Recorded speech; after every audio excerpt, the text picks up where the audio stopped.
Let me ask you something, and I want you to really sit with this question for a second before you answer it. Have you ever spent good money, real hard-earned money, on something that promised to keep you dry? A tent, a tarp, one of those so-called weatherproof jackets that costs more than your electric bill. You bought it because the packaging said the right words, because the advertisement showed some smiling guy standing in the rain like it was nothing, because somebody, somewhere, told you this was the answer to your problem. And then the rain came, not a drizzle, not a polite little mist, a real storm, the kind that comes sideways, the kind that turns a dirt road into a river in 15 minutes. And what happened? You got wet, you got cold, your gear failed, your spirits sank, and the only thing that got lighter that day was your wallet. Now here's the part that's going to bother you. And it should bother you, because it bothered me too when I first heard about it.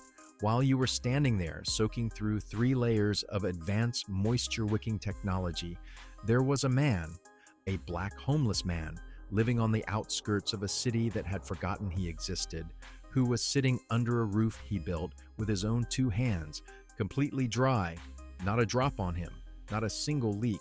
And he built that roof out of garbage, literal garbage, aluminum cans, plastic signs stolen from the side of the highway, cut up pieces of vinyl siding that somebody threw in a dumpster. His name, or at least the name we're going to use because this man deserves his privacy, is Mr. James. And this is the story of how his so-called crazy roof made every piece of modern outdoor gear you've ever purchased look like an expensive joke. Stay with me. This one's going to change the way you think about shelter, about survival, and honestly, about who we choose to listen to and who we choose to ignore. Before we get to Mr. James and what he built, we need to talk about the problem. And I don't mean the surface level problem of rain gets in. I mean the deeper, uglier problem, the one that explains why, in a world overflowing with technology, information, and billion-dollar outdoor recreation companies, people still can't stay dry when it actually matters. Here's what happens when most people try to build a shelter from scratch. It doesn't matter if you are using tarps, cardboard, plywood, or some combination of all 3. The sequence of failure is almost always the same, and it plays out like clockwork. The first rain comes and everything seems fine. Maybe you get a little drip in the corner, but you tell yourself that's normal. You adjust. You add another layer. You duct tape the seam. You feel clever. Then the second rain comes, and the drip becomes a stream. The seams that you taped are peeling. The water isn't just coming through the material anymore. It's pooling on the surface, finding the low spots, pressing its weight down into every tiny imperfection. The wood underneath starts to swell. The cardboard, if you were desperate enough to use it, has already turned into a brown paste that smells like a wet basement. Within a few weeks, sometimes less, a mold shows up, not the kind you can wipe away with a rag. The kind that moves into the grain of the wood, the kind that turns white surfaces green and green surfaces black. Rot follows the mold the way night follows the sunset, and before long, the whole thing is sagging, leaning, giving up on itself. One more storm and it's over. Collapsed, done. And you're back to square one, except now you're out the materials, the time, and whatever hope you had left. Why does this keep happening? Because almost every shelter design that people default to, whether they learned it from a survival show, a YouTube video, or just common sense, makes the same catastrophic mistake. They treat the roof as a flat or gently sloped surface, covered with a single layer of material, and then they lean on the word waterproof like it's a magic spell that will solve every problem they didn't plan for. But here's what nobody in the business of selling you waterproof anything wants you to understand. Real rain does not care about your waterproofing. Real rain is not polite. It doesn't land gently and roll off. It drives, it hammers, it finds every staple hole, every overlapping edge that wasn't sealed properly, every spot where the material stretched just a little too thin. And once the water gets in, once it finds that first tiny pathway, it brings friends. Capillary action pulls moisture along seams. Gravity drags it into low points. And the material that was supposed to be your shield becomes a sponge. That's the problem. And for most people, most shelters, most tents, most tarps, that's where the story ends. But not for Mr. James. The James had been living without a permanent address for over a decade by the time this story takes shape. More than 10 years of sleeping in places that weren't designed for sleeping. More than 10 years of watching the sky, reading the clouds, and knowing with the kind of certainty that only comes from repeated, painful experience. Exactly what was coming when the air turned heavy and the wind shifted direction. He had tried everything that the conventional wisdom said to try.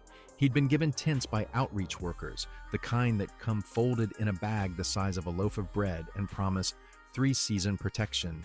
Those tents lasted about 1 season if he was lucky, and that season wasn't winter.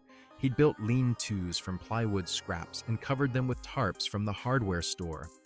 The tarps degraded in the sun and cracked in the cold. The plywood warped. The screws pulled free. He'd even spent time in one of the city-provided emergency huts, prefabricated, weather-resistant, and about as useful in a real storm as a paper bag in a swimming pool. Every time, the result was the same.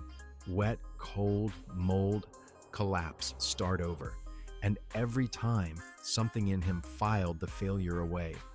Not with bitterness, or at least not only with bitterness, but with curiosity. Because Mr. James was the kind of man who, when something broke, didn't just throw it away. He turned it over in his hands. He looked at where it failed, and he asked the question that most people never bother to ask. Why did this break here? And not somewhere else? That question, that simple, stubborn, unglamorous question, is the foundation of everything that came next. Because after a decade of watching shelters fail, Mr. James stopped looking at shelters. He started looking at the world. He started watching rain, really watching it, the way a scientist watches a reaction in a lab, except his lab was a parking lot, and his equipment was a pair of eyes, and a willingness to sit still long enough to notice things. He watched water hit the broad, flat leaves of a magnolia tree and sheet off in an instant. He noticed the way a pine cone's scales overlapped, each one directing water downward and outward, away from the seat at the center. He studied the feathers on the pigeons that gathered near the dumpsters behind the fast food restaurant, the way each feather overlapped the one below it, creating a system so efficient that a bird could sit in a downpour and fly away dry. And slowly, piece by piece, the idea took shape, not a blueprint. Mr. James didn't have paper or pencils, and even if he did, this wasn't the kind of thing you could draw on a flat sheet. It was more like a principle, a philosophy of water management that nature had been perfecting for millions of years, and that human beings, in their rush to sell each other solutions, had somehow managed to forget entirely. What Mr. James built didn't have a name. It wasn't a system or a product. It was just a roof. But it was the most thoughtfully constructed roof that most people would never bother to look at twice, because it was made of junk, and it sat on top of a homeless man's shelter on the edge of a city that pretended he didn't exist. Here is what he did. And here is why every single decision he made was, despite appearances, quietly brilliant. The shingles. Instead of draping a single sheet of anything over the top of his frame, Mr. James collected dozens of small, flat, rigid pieces of material. Plastic signs, the kind that real estate agents stick in the ground and forget about. Aluminum sheeting cut from cans, flattened and layered. Pieces of old vinyl siding pulled from renovation dumpsters. Each piece was small, roughly the size of a dinner plate, sometimes a little larger. And each one was laid on the frame so that it overlapped the piece below it by at least 2 inches, just like the scales on a fish, just like the shingles on the old houses that have been standing for 100 years while the new ones already need repair. The genius of this approach is not complicated, but it is profound. When you cover a roof with a single sheet, a tarp, a piece of plywood, a roll of plastic, you create a system that is only as strong as its weakest point. One hole, one tear, one failed staple, and water gets in, and the entire surface becomes compromised. But when you shingle, you create redundancy. Water hits the top shingle and runs down to the next. If one shingle cracks, the one beneath it catches the water and redirects it. You could pull a dozen shingles off Mr. James's roof, and it would still keep the rain out because the system didn't depend on any single piece. It depended on the principle, the pitch. Mr. James built his roof steep, not the gentle, almost flat slope you see on most makeshift shelters, the kind that seems easier to build but is actually a slow-motion catastrophe. His roof angled at roughly 45 degrees, maybe steeper in places. This is the same angle you'll find on old barns in the Appalachian Mountains, on alpine chalets in Switzerland, on every structure built by people who actually had to live through the weather they were building for instead of just theorizing about it from an office. A steep pitch does one critical thing. It removes water from the equation as fast as gravity allows. Water doesn't pool on a 45-degree surface. It doesn't sit and soak and seep. It hits and it runs. The faster water leaves your roof, the less time it has to find a weakness. This is not a secret. This is basic physics. But somehow, in the age of flat-roofed modern architecture and low-profile tint design, we collectively decided to ignore it. The eaves and drip edges. Now, here's a detail that separates someone who understands water from someone who just thinks they do. Most roofs, even well-built ones, fail at the edges. Water runs to the bottom of the roof, reaches the edge, and instead of falling cleanly to the ground, it wicks backward. Their surface tension pulls it along the underside of the roofing material, back toward the wall, and suddenly you've got water running down the inside of your structure exactly where you don't want it. Mr. James solved this with a technique that professional roofers would recognize immediately: a drip edge. He added a second overlapping layer of shingles at the eaves, the lowest edge of the roof, and bent the bottom lip of each piece downward at a sharp angle. Water running off the roof hit that bent edge and was forced to drip straight down, away from the wall, onto the ground. No wicking, no backward flow, no rot creeping up from the base of the wall. Professional builders use metal flashing for this exact purpose. Mr. James used bent aluminum from soda cans. The result was the same. Our ventilation.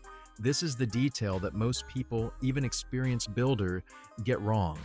And it's the one that Mr. James got so profoundly right that it alone would be worth the price of your attention today. The instinct when you're trying to stay dry is to seal everything, close every gap, block every crack, make the structure as airtight as possible. And this instinct is wrong, dead wrong, because an airtight shelter doesn't keep moisture out. It traps moisture in. Your breath, your body heat, the evaporation from your skin and your clothes. All of that moisture has nowhere to go. It condenses on the coldest surface, which is usually the underside of the roof, and it drips back down on you. You wake up wet not because the roof leaked, but because the shelter itself turned your own body into a rain cloud. Mr. James left deliberate gaps, a narrow opening at the peak of the roof where warm, moist air could rise and escape.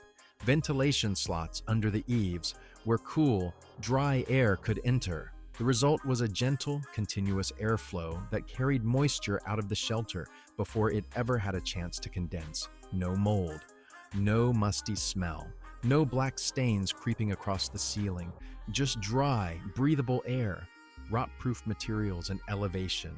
For the structure itself, the frame, the supports, the bones of the thing, Mr. James used wood only when he absolutely had to. And when he did, he took precautions that would make a preservation specialist nod in quiet approval. What every piece of wood was raised off the ground on bricks, stones, or stacked cinder blocks. None of it sat in water. None of it rested on bare earth, where moisture wicks upward through direct contact. And every exposed surface was coated with whatever waterproofing agent he could find. Leftover paint from construction site dumpsters, used motor oil from an auto shop that let him take it, even melted candle wax rubbed into the grain. Wherever possible, he replaced wood with materials that simply could not rot.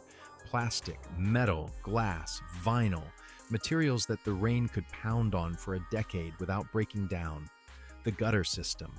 This is the part that made people stare. Mr. James built gutters, functional working gutters, from cut-up plastic bottles and lengths of old garden hose. They ran along the lower edge of the roof, collected the runoff, and directed it through a downspout made of duct-taped bottles to a point several feet away from the shelter's foundation. In heavy rain, he placed buckets at the end of the downspout and collected water for washing. The purpose of the gutters wasn't decoration, it was foundation protection. Water pouring off a roof and pooling at the base of a structure is one of the fastest ways to undermine its stability. The soil erodes, the foundation shifts, the walls lean.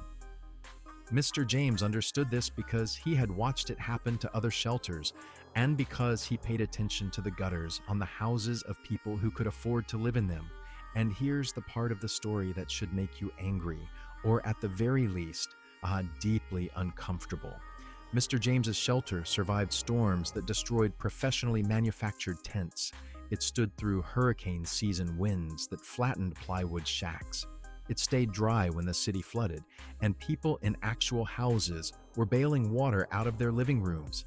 It lasted for years, while shelters built by outreach organizations and municipal programs rotted and collapsed within months, and nobody wanted to learn from it.